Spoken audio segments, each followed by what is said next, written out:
안녕하세요. 여러분들의 반도체 멘토 정인우 인사드리겠습니다. 오늘 시간은 소록스에 대해서 자세히 알아보겠습니다. 소록스는 조명 관련 기업인데요. 2023년에는 아리바이오 우회 상장 이슈로도 관심을 받았던 기업이 되겠습니다. 그럼 구체적으로 어떠한 제품을 만들고 있는지 자세히 살펴보도록 하겠습니다. 소록스의 모든 매출은 조명에서 나오고 있는데요. LED 조명, 실내, 실외 조명들을 만들어서 팔고 있습니다.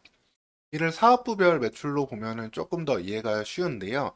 B2B, 이제 대규모 아파트 공사 현장이라든가 이런 데서 수주를 따와가지고 얻는 매출이 70%가 되고요. 그 다음에 B2G는 원전 관련 매출이 되겠습니다. 그리고 ESCO는 이제 한국도로공사의 도로 가로등과 관련된 매출인데, 이런 매출은 프로젝트성 매출로 이런 부분들은 현재는 좀 감소했다라고 보시면 되겠습니다. 현재는 일반적인 이 B2B 매출이 대부분을 차지하고 있는 2023년이고요. 그럼 소록스의 제품들을 보면은 제품은 단순합니다. 여러분들 흔히 가정이라든가 회사 이런 데서 볼 수 있는 이런 LED 조명들을 만들고 있고요.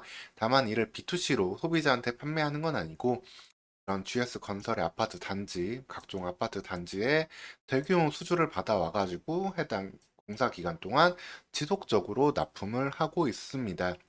그리고 추가적으로 눈에 띄는 거는 한국수력원자력의 신고리, 5호기, 6호기 원전 관련 매출도 되겠습니다. 왜냐하면 원전 관련 조명은 다소 좀 특이한 성질을 갖고 있기 때문에 그런데요. 원전의 감마선을 견뎌내야 하는 그런 조명을 설치해야 됩니다.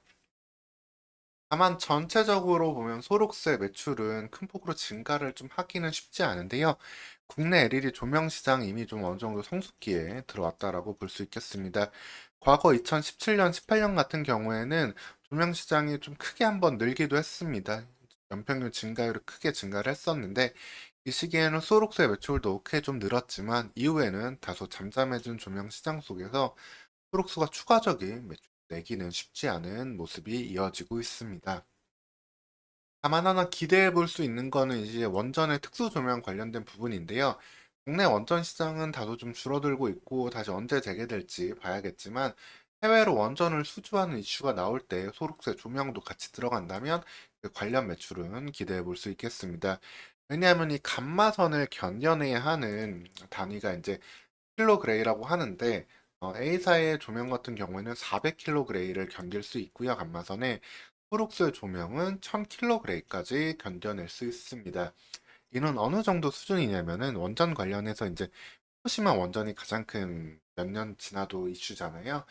후쿠시마 원전이 폭발했을 때 감마선 노출도가 800킬로그레이였습니다. 즉 후쿠시마 원전 폭발했을 당시의 감마선도 견뎌낼 수 있는 어떤 특수 조명을 갖고 있기 때문에 관련해서 국내 해외 원전 관련 매출을 기대해 볼 수 있고 원전 관련 이슈에도 한 번씩 엮일 수 있는 소록스가 되겠습니다. 다만 소록스는 이것보다도 더 이슈가 됐던 거는 바로 이 아리바이오 때문인데요. 아리바이오의 대표였던 정재준 씨가 소록스의 지분을 300억 들여서 인수를 하고 소록스도 아리바이오의 지분을 인수함으로써 두 회사는 밀접한 관계를 맺게 되었습니다. 더불어서 정재준 씨는 이제 소록스의 대표이사 및 최대 주주까지 올라가게 됐고요. 이렇게 하는 이유는 아리바이오가 수차례 상장을 시도했는데 상장을 실패했기 때문이 되겠습니다. 상장에 실패한 기업이 이제 거래 거래소에 들어오는 방법으로 이제 우회 상장을 택하는 걸 보고 있는 건데요. 왜 상장을 실패했냐면은 뭐 대학 바이오 기업이기 때문에 당연히 매출이나 이익 등의 조건에는 부합하지 않을 거고요. 기술 특례 갖고 있는 제약 바이오 기술이 충분히 가치가 있다.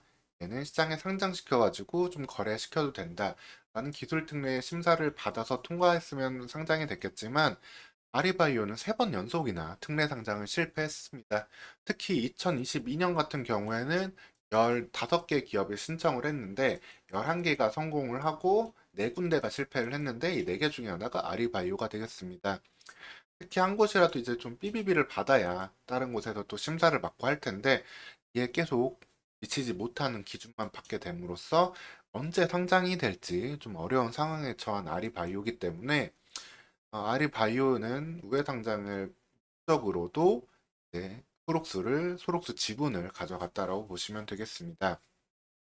다만 우회 상장이 어쨌든 정식으로 상장한 게 아니고 우회 상장을 해가지고 부정적인 사례들이 과거 많이 일어났었기 때문에 거래소에서는 이에 대한 주의를 주고 있고요. 이 이슈가 나왔을 때도 거래 정지가 잠시 되기도 했습니다. 그리고 해당 기업의 주주들, 아리바이오와 프록스의 주주들 모두 찬성을 해야만 이 합병을 통한 우회 상장이 성립되기 때문에 최대 개인 주주들의 지분율이 둘 다 높은 아리바이오와 소록스의 합병은 생각보다도 쉽지 않을 수 있겠습니다. 현재 보면은 소록스의 개인 주주들 비율이 50%를 넘어가고 있고요. 아리바이오 같은 경우에는 70%가 넘어가는 것으로 보고 있습니다. 그렇기 때문에 이 소액 주주들의 마음을 얻어야만 합병을 통한 우회 상장이 가능하다라고 보시면 되겠습니다. 이를 위해서 사실 아리바이오는 중국 기업과 중국 상하이 제약과 기술 이전 업무 협약을 맺기도 했지만 실질적으로 금액이 오간 것도 아니기 때문에 아직까지 좀 세계는 미치지 못하는 모습을 보여주고 있고 우회 상장 이슈가 다시 나올 때마다 좀 주의를 기울여야겠습니다. 프록스의 매출 현황을 보면은 아까 말씀드렸다시피 우리나라 조명 관련 시장이 어느 정도 성숙기에 들어가면서 매출액은 어느 정도 추가적인 성장을 좀 하지는 못하고 있고요. 에서 유지가 됩니다. 그러면서 원가율은 좀 더 올라가고 있기 때문에 이런 부분들 어떻게 관리를 할지 또 판매 관리비도 좀 체크하는 것이 필요하겠습니다. 2022년 적자 부분을 2023년에는 좀 축소하긴 했는데요. 이걸 다시 얼마만큼 차로 돌릴 수 있을지 관심이 필요하겠습니다. 프록스에 대해서 결론을 말씀드리면은 B2B LED 시장 관련해서 업계가 좀 성숙해 있는 상황에서도 추가적인 수주가 필요한 상황이 되겠고요.